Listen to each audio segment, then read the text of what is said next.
Hey, everybody, welcome to another episode of the Exercise Mechanic Podcast. I'm your host, at least for today, Etienne Asselin, and I'm really excited because I'm joined by two of my great friends and also two team members of the Exercise Mechanic, Ryan Taylor, as well as Brett Patterson, otherwise known as Pat Bretterson on the socials. Really happy to have you guys here. And it's a really great opportunity, for everyone in the exercise mechanic community to get to know you guys, but also just to get to know all of us a little bit better. And so we'll just kind of dig right into this. First off, how are you guys doing? Doing great. Good, dude. How are you? Fantastic. Brett, how you doing, man? It's a beautiful day out today. Amazing. Amazing. So, when it comes to, I guess where to start today, why don't we start off just by telling people a little bit about yourselves? So Ryan, let's start with you. Talk a little bit about what's your training background, and what lights you up as a trainer? Yeah, so I've been in the fitness industry since 2012, so I was 20 years old. I actually left university to be a trainer.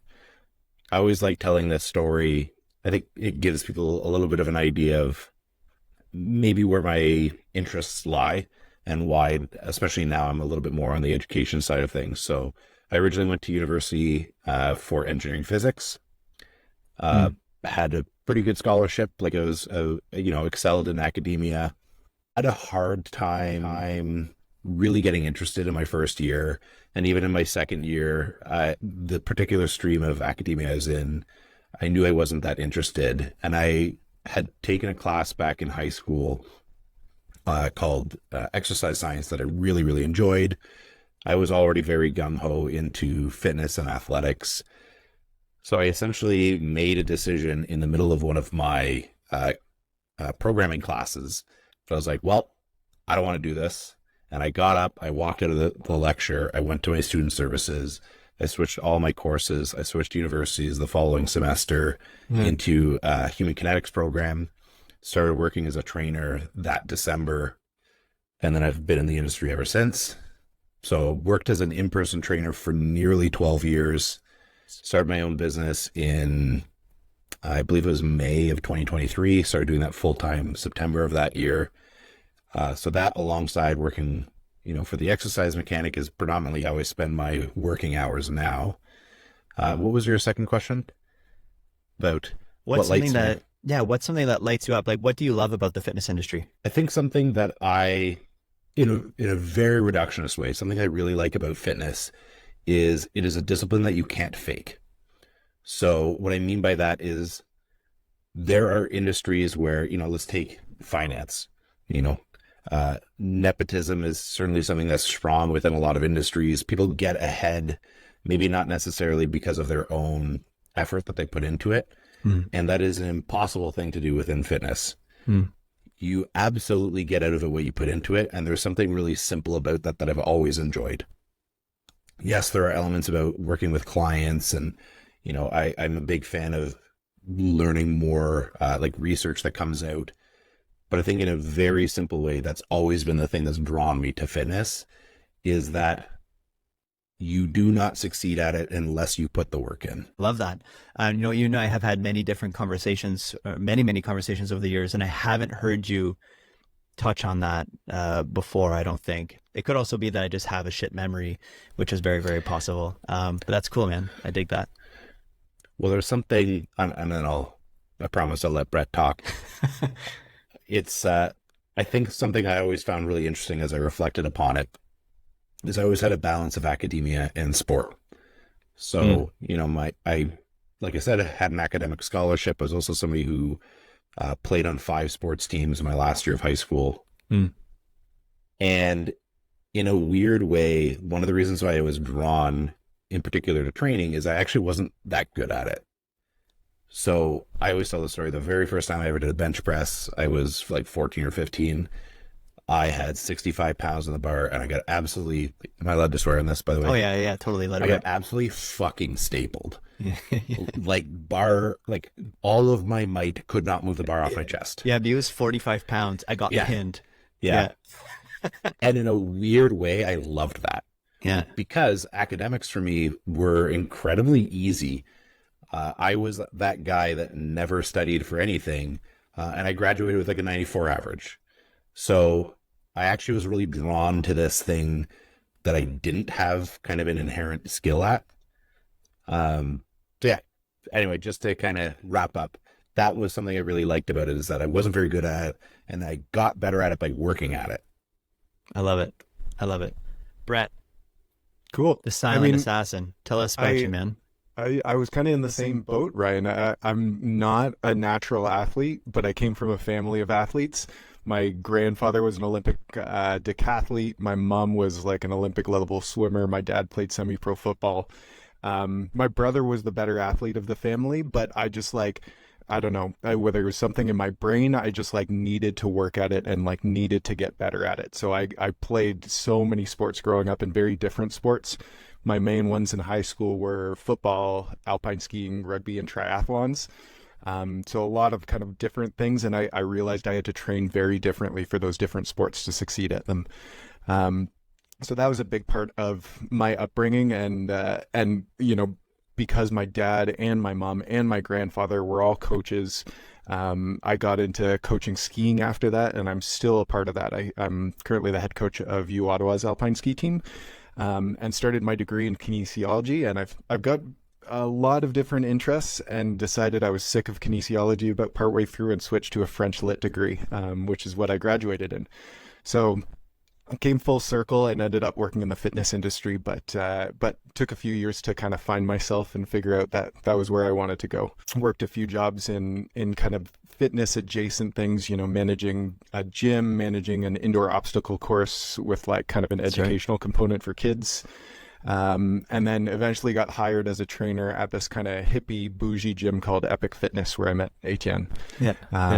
And that was really, And the rest is history. Yeah, you could say that. But that was really a defining moment. That gym, you know, no gym is perfect and no trainer is perfect, but they did a lot to get me to kind of question the wisdom that I had walking in the door, and really kind of change my mindset and open my mind up to a lot of different modalities. I love it. And then what do I love about the fitness industry? I really like helping people. I'm really drawn to it. And like Ryan, like there's something beautiful about fitness in that, like it's really simple in that, like, you move your body is going to respond in kind. That's kind of the be all and end all of it. But it gets really as deep as you want. And the further you dive in, the more you can discover, and it's really endless. I haven't found like the end of my education yet, which is what keeps me going.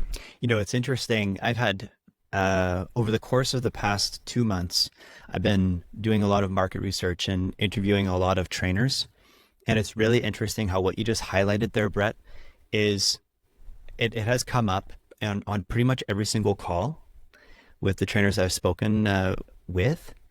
And for some, it's something that attracts them. And for probably a proportionate amount of them, they're deterred by it, you know, because they view it. Sorry, go ahead. The depth of it, you mean? Yeah. They view it as being this thing that's like, maybe they don't view it as like deep, but they view it as a mountain that is just like this big thing that is insurmountable, and it can paralyze folks. And there are also other people like the three of us and like so many of our students who see that and they're like, fuck yeah, like I can't wait, you know, shout out to Switzerland where I'm at right now. Like I can't wait to climb that mountain, right? Like the Swiss are weird like that. They see this big thing over there with snow and risks of dying. They're like, yes, I'm gonna go over there. So both of you guys mentioned this moment where you got pinned under a bar, and it being kind of like a transitional moment. And I feel like, you know, I might not have had that exact moment, but I've got that in me, in that like the part that I love about any new activity, any new sport, you know, picking up a new instrument, whatever it is, that moment where like you just start getting okay at it and you're like, oh my God, this is what it feels like. That's like crack to me. I like cannot get enough of that feeling, which is why I have like a million different hobbies. Yeah, I relate. When I got into my running journey, so this was probably in October 2022 or 2023, no, or November 2022, around there. I remember my coach gave me a run to do, and it was like a post strength training run. So I had to go do my training, and then I had like an easy jog. And I think it was, I forget, you know, what like training session it was, like which number it was, but it was close to the beginning of that journey. And I remember that run had a very different feeling because I felt like I was flying. Now, if I compare my speed then to like what's an easy run now, it was really slow. But I remember writing in the comments to my coach, it's like, oh my God, like I achieved X pace and I felt like I was flying. And I only sustained it for like a minute. But like to your point, I remember that moment so distinctly of like, holy shit, like I can actually do this. It's like you start to feel a little bit competent at something, you know? It's a great feeling. I think something I wanted to touch on as well, you guys were talking about the fact that there are all of these pieces in the fitness industry that, directions you can go, things that you can learn. Something that I think is really fascinating, especially, being on the education side of things now, as someone who has always been really interested in academia, and I came from a science background, a lot of principles that you're going to learn in university, like unless you get deep into grad school, you're never going to be on the cutting edge of research. You're just learning things that have already been discovered. There's something really cool and really unique about being in an industry where I'm sure we can all attest to this. Like there's gaps and sometimes significant gaps within the literature. And it is really cool to be a part of an industry that is honestly kind of in its infancy from an academic standpoint. Totally. And like being up to date with research, even if we're not necessarily involved in the research itself, but you're taking things that are coming out last week and applying them, or you're taking things that are coming out and learning where they fit within sort of the architecture of our current understanding. And there's something about effectively being on the cutting edge that for me, I find very satisfying from an intellectual perspective. Like something I was thinking of, and I think we've probably all been in the industry long enough where you see things kind of come full circle. I remember when I first interviewed for a job at the gym, there was, I think it was like a T-Nation article that I saw on this thing that this guy called X reps. And they were just extended sets effectively. And at that time it was just, quote unquote, bro science or whatever. 10, 12 years later, we are now accruing more and more literature on what everyone's just calling lengthened partials. Right. But we now have data that backs up this thing that some gym bro guy thought was a cool idea. And it's interesting to see this a lot, especially in a field that is so application heavy. Mm-hmm. People have been doing things that they sort of figured out by feel or by using their own body as like its own experiment. And then, a decade or two later, we actually have data to support that. Totally. Yeah. I think of like even Arnold with his bicep blaster thing, from what I recall at the time, there was really like mixed opinions about it. But then as you dive deeper into it and you understand a little bit of like, for instance, the benefit of proximal support as a means of driving output, having proximal support to the elbow with this curved piece of metal that wraps around your bodybuilder belly is actually really smart, in contrast to, one less thing to juggle, like where your humerus is in space. Yeah, I agree, man. I agree. I find like to kind of piggyback on what you guys were saying, for me, the fact that it's a never ending journey, like there's seemingly, at least at this point, like you can go as deep as you'd like for however long as you'd like when it comes to like the various perhaps pillars of information, like you can go really deep in biomechanics, you can go super deep into pharmacology. You can go really deep into nutritional sciences. You can go, really deep when it comes to like behavioral psychology, like it's infinite, right? And so like for those that have this kind of like this insatiable or insatiable curiosity about topics that light them up, it's a phenomenal industry. And like you said, Ryan, the fact that it's so much in its infancy means that we're very much, at the beginning of things, And then there's so much carryover too. You mentioned all of those pillars, and all of those pillars carry over into day-to-day lives, your job, obviously for us, but for those people, your weekend warriors, our clients, or our trainers' clients, they're using all of this stuff in their day-to-day. And it's incredible how much reach it has. If I may, I'm going to jump in. So there's something that my wife shared with me not long ago, and actually that's a lie. She shared this with me at the beginning, like when we first started dating, and she was talking. So she's very much someone who values like making a difference in the world, which is why she does what she does now. And she broke down like having a positive influence, whether it be on people or industries. She broke it down into like two different kind of primary categories. There's direct and indirect, and then concrete and not concrete. So your influence can either be concrete or not, and direct or indirect. And I was thinking about it, like I remember during this conversation with her and I was like, fuck, that's what I love about this industry, is that we are incredibly concrete in terms of the direct measurable impact and influence we have in people's lives. Like you see the change immediately, like over the course of days, weeks, months. So it's incredibly concrete and it's incredibly direct, right? So it's not like you're working, on policy when it comes to, let's say, the food guide and hoping that it makes a change in people's lives. It's like, no, you're actively coaching someone through how to feed themselves better, how to feed their family or families better. You know what I mean? Like it's incredibly impactful. And like that for me is the thing that lights me up the most about this industry. It's the intoxicating. It's so intoxicating. Like when you can reach someone and make that kind of like very measurable change, 1 degree shift, I love that.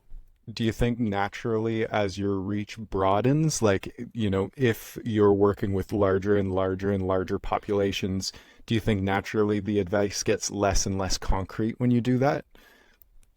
Because I think, it's a lot easier to talk directly one-on-one to someone versus if you've got a classroom of 50, suddenly it's a lot harder to be, that direct to one person. Yeah, totally, man. And that's why it's so important to have people like you guys as a part of the team, right? Because I think that as the Exercise Mechanic Initiative grows, we need to have people, more and more people that are in the trenches that have the ability to have that very concrete and direct impact in the lives of trainers, because that is a risk, and even I've noticed it over the past year on numerous occasions where conversations with trainers, and I'm convinced in the moment that I've, gotten through to them, that there's something that is like, okay, this has landed.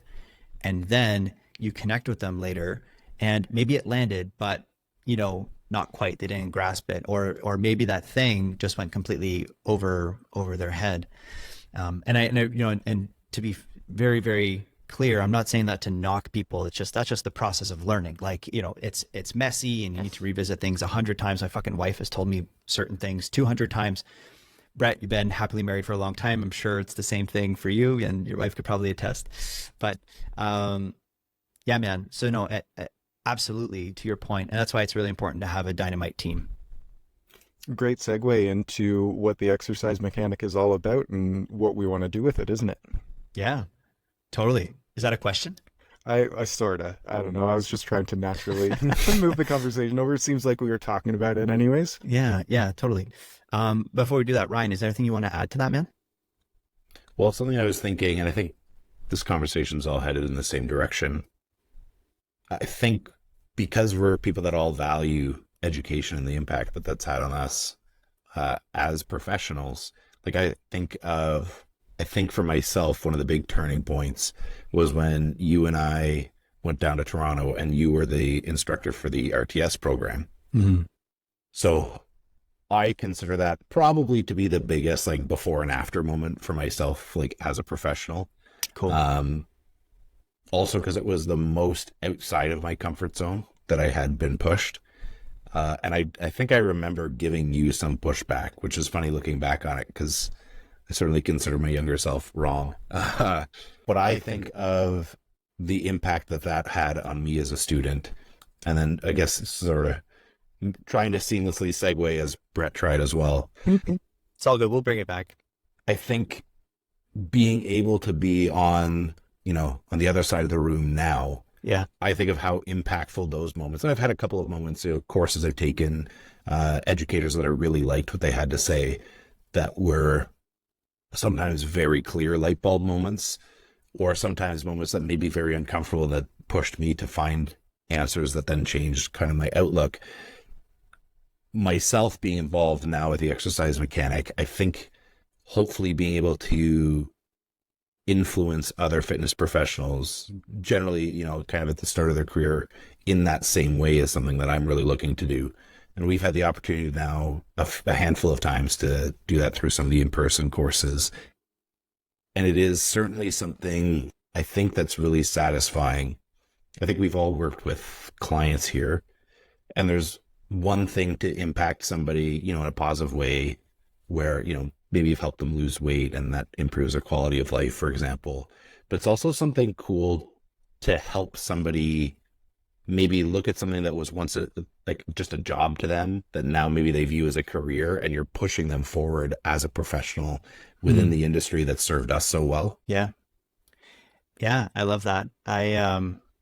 Especially since we have such a love for the industry, it's nice to be able to, because most trainers, I think, are like us in that they're driven by passion, curiosity, and like definitely service. Like, you don't start becoming a trainer unless you like want to serve, at least in some way, whether it be like helping people get out of pain, helping people move better, helping people get bigger muscles or lose weight. Regardless, it really is all kind of under the service umbrella. And the reason why trainers usually move away from the industry isn't because they don't care.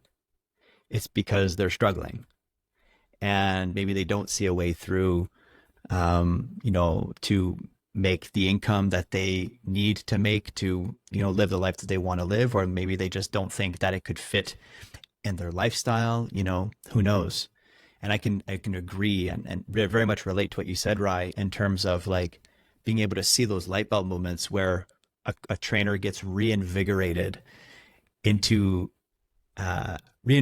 with their career path. Like they're more bought in and invigorated and moving forward at a faster rate. That's a great feeling for sure. And something I want to add to that, I also think we've seen the power that negative influence can have sometimes. So outside of the exercise mechanic, my own business, I directly work with clients, many of whom are fitness professionals themselves. And I just think of this because this happened to me yesterday, having conversations with clients who, maybe have taken other courses or they're influenced by other people, some of which will remain unnamed, that the answers are like almost there, but they're so bought into something that sounds really good and it's been, tied neatly with a pretty bow, and it's kind of led them in directions that, are not taking them any closer to what their goals are. Mm-hmm. So I've seen, working directly with trainers, the influence that other people can have that I think can kind of lead them astray at times. So I kind of feel this onus, what's the saying in Spider-Man? With great power comes great responsibility. I do feel a sense of responsibility that, these people are looking to us as, experts in some way within our field. We have to give them information that is as truthful as we can make it. I made a post somewhat recently.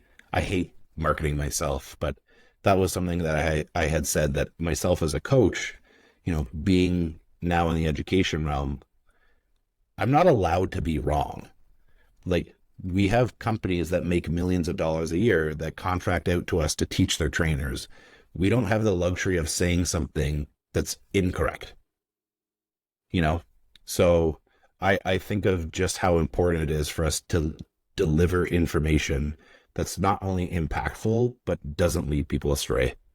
Yeah, I'm gonna lovingly push back on you actually on that a little bit, because I think it's inevitable to be wrong. I think the most important thing is to model being willing to admit when you're wrong, and to model being able to be like, hey, like, you know what? I did my due diligence. This is what I thought was true. And I'm realizing now that this was wrong and it needs to be recalibrated. And I think like what you're talking about is like doing your due diligence to be right. And I agree 100%. And what you were talking about earlier in terms of companies or individuals that can sometimes lead people astray, usually those folks are resistant to change. And I think that the most important thing is to honor the content above your ego, where it's like, it's not about me being right. It's about serving the trainers, honoring the content as best I can, and recalibrating as needed, Yeah, I'm sorry. I would agree with you. I know. I think I know being wrong is inevitable. Yeah. This is where, again, as somebody who has an interest in science, I think that you can tell when people have a background in hard sciences. Listen to anybody who's, a leader in their industry in the science field. Absolutism does not make it into their speech. Mm-hmm. So, for example, like we said, this is an industry where the literature at times is sparse. So even something like saying, based on the information that we currently have, like, this would be my best guess. So I would say that that's still a truthful statement. I could be incorrect on it, but it's something that's truthful in the moment. And I'm making people aware that it may or may not be the correct answer. It's just the best one that I have at this time. Sorry, Correct. Brett, I cut you off. No, it's all good. I love those qualifiers when you hear somebody with education and humility speak, and you notice that there's always those little words in there that it's like, it seems like the evidence shows us, or like evidence is suggesting that, like, it's never absolute truth, which I love. I was just about to bring up my experience as a parent. I've got a 3-year-old at home, and the generational differences in parenting, like my parents, it was like, it's my way or the highway. I'm right and I am God. From a certain point of view, my parents weren't tyrants, but they won't be listening to this. Don't worry. It's okay. But now it's like, I'm very willing, and I've had to learn how to approach my 3-year-old and be like, Daddy was wrong, or, I shouldn't have gotten upset. I'm sorry for doing this, and allowing myself to be humble and not be this like perfect thing. I'm hoping is going to lead to a pretty well-rounded kid, but the jury's still out. So something I want to throw at you guys is, again, most of our audience is going to be probably other trainers, predominantly younger trainers. If you had to boil down, maybe a couple pieces of advice, or like elements that you think makes a successful trainer, 2 or 3, what would you guys say? Brett, go for it, man.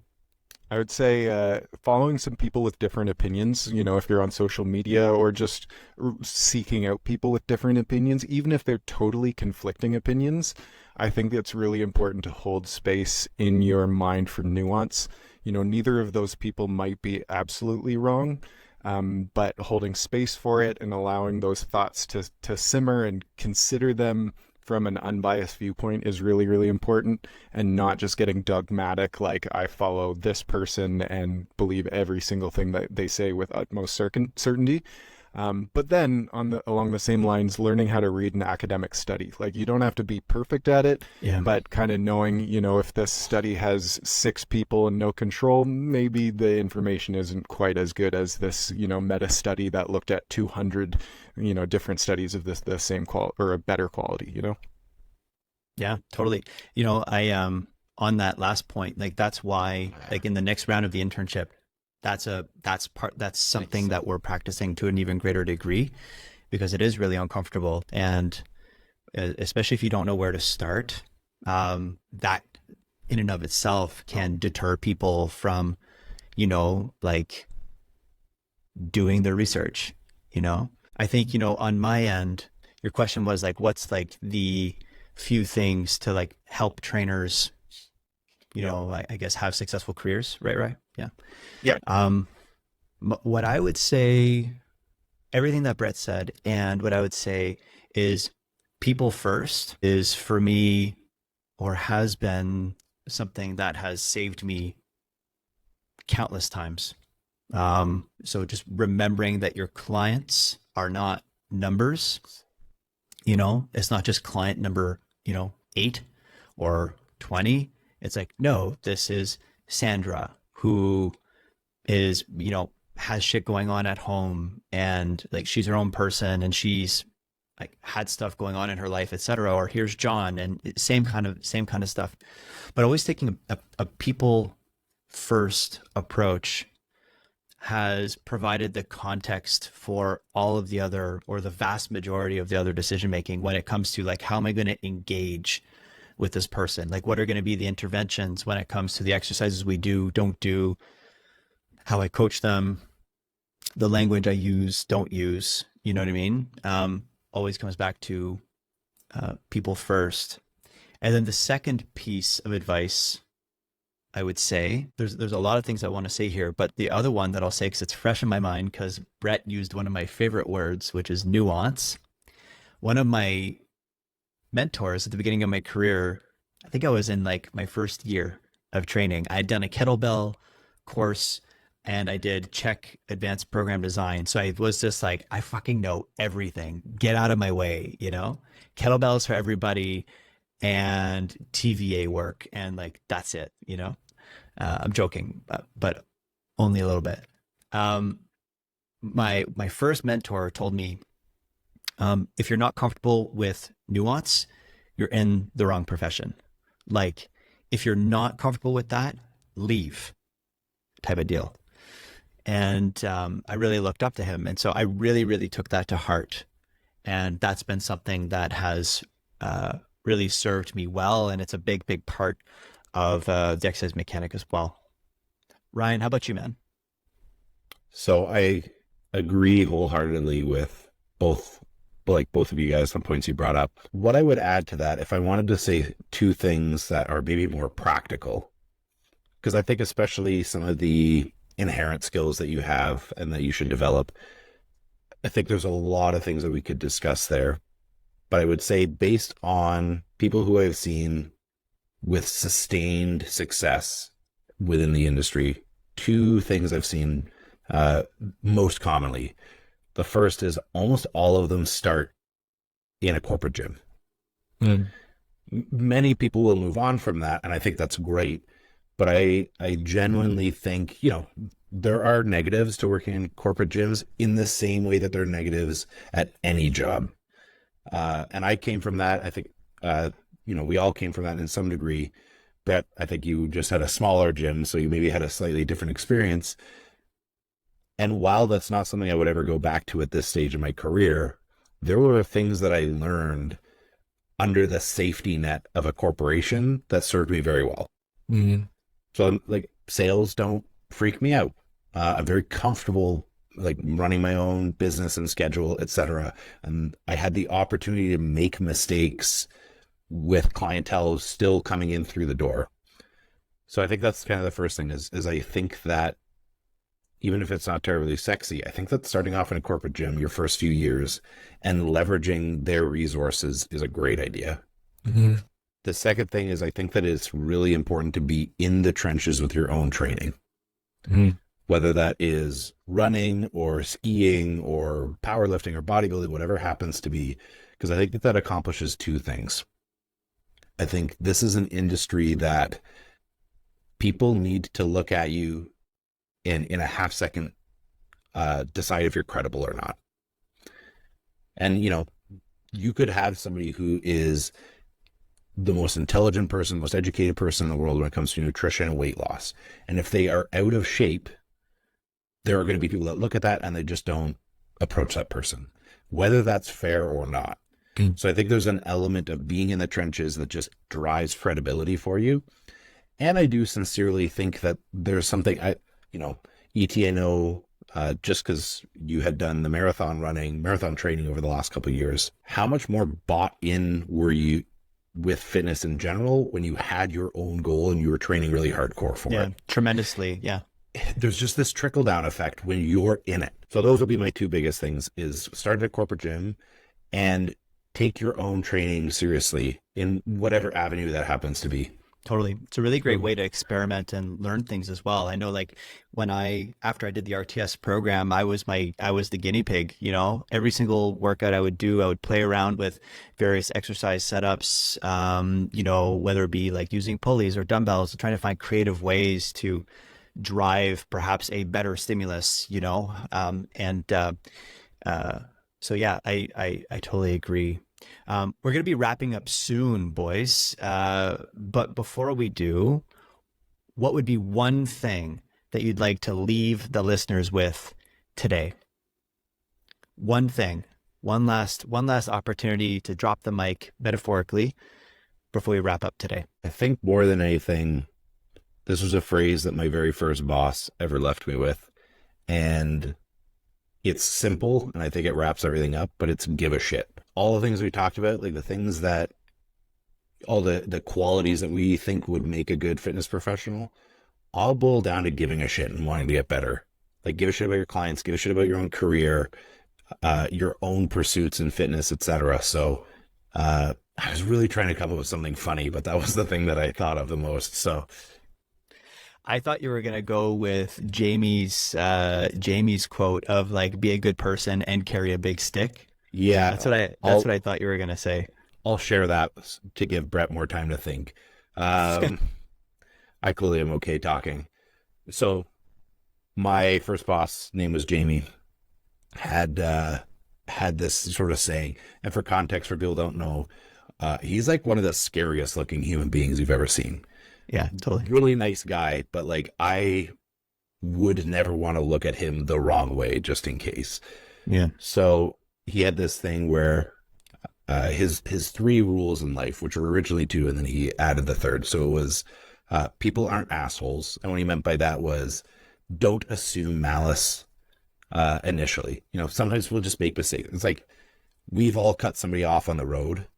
And when we do it, we're like, oops, that was a mistake. And when somebody else does it, we're like, fucking idiot. Like, I can't believe I learned how to drive. So don't kind of assume malice. People aren't assholes. Which leads to the second thing, which is like, what's the role that I played in this interaction? So really trying to, like, take responsibility for, your behavior in every interaction that you have. And then the third rule, which you realize sometimes people are assholes and sometimes you couldn't have done anything differently. And in that case, walk tall and carry a big fucking stick. Yep. Cool. On that note, Brett, your turn, man. So I mean, I consider myself a pretty creative person. I played in a band. I play music. I'm into literature and art and movies and stuff like that. When I worked at the obstacle course gym, my boss, we had our thing was we would switch around the obstacle course every month. And at the start of every month, we would force ourselves to create a new obstacle. And a lot of it was like recycled materials and reusing other stuff. But it was like, today's the day, you got to come up with something. And it's got to be new, and it's got to be engaging for the kids, and it's got to be safe. And it really sucked being forced to be creative. When you're like, you didn't sleep that night, you got like 3 birthday parties coming in a couple hours, and it's like, now you've got to like think of something new. But it was such a good exercise in just like, don't have to wait to be inspired to be creative. Just, if it's writing that you do, like, just write. Whatever it's coming to your mind, just write. It might suck, but it's just practice, right? And so, like, forcing yourself to be creative, to write client programs, flipping up the script. If you're used to doing it a particular way, why not try it a different way just for 4 weeks, see what happens? But kind of forcing yourself to get into that mindset, because it's not always going to come to you in like this beautiful muse inspired moment. Sometimes you got to kind of brute force it. And the more you practice it, the better you are going to be at being creative and coming up with these new ideas and pulling them from the ether. So just, sometimes you got to beat your head against the wall, even if it's something, beautiful and ethereal as creativity is. I love that. I agree. And as a business owner and as someone who creates courses, I completely relate with that. Like, it's happened so many times where it even happened for one of the courses that Ryan and I were teaching together, where I was like, well, inspiration hasn't struck yet, and it's 1 a.m. and I committed to getting this done before I go to bed. And so I'm staying up until this is done, and it got done. But at like 4 a.m., 5 a.m., and I sent it his way, and he was like, what the heck is wrong with you? I was sleeping 10 hours ago. On my end, what I have to say today, I guess to leave the listeners with is inspired by a recent conversation with a trainer that felt very insecure about their ability to make it in the industry because they view themselves as being different. And what I have to say, I guess, on this is to giving people permission, to be themselves, because there's room for that, and the quirks that make you are the very things that are going to attract certain people that are really drawn to who you are and what you stand for, and are going to repel others. And that's completely fine. And it's better to, be fully accepted by the few that really vibe with, what you're about, in contrast to being accepted as a fraud and having to kind of keep up the charade indefinitely for your career until you just can't do it anymore. And so what I would say is just honor who you are. There's room for you. And, at least on my end, every single trainer that starts in the industry, I want you to win, because the more trainers that are, in the trenches helping people equals greater impact and influence, and in the world at large, helping people lead better lives, with more energy, more spunk, less pain, whatever you value. Trainers have very concrete influence in helping make that happen. So take this as your permission to be yourself, quirks and all, and let it rip, as they say. Before we wrap up, that made me think of something that I want to share. So Sure. Actually, to add this short, I guess, concise summary of what you had said, is was a saying in business, which is, if you're for everybody, you're for nobody. Mm.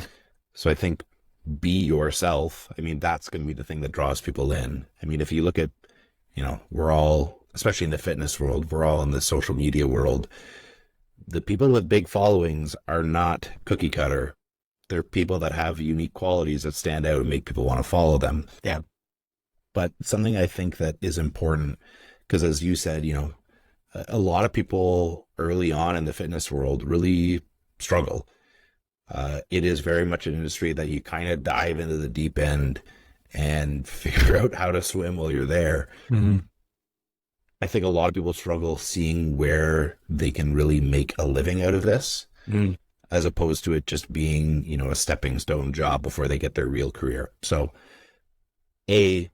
for those like us on this particular call, Brett, I'm less familiar with your background professionally, but at ET and I, something we've talked about, both of us put a decade plus in the corporate gym world, grinding away long hours, not especially, those that are still in the trenches right now, you don't really have time for anything else. And the first couple of years, the pay does suck.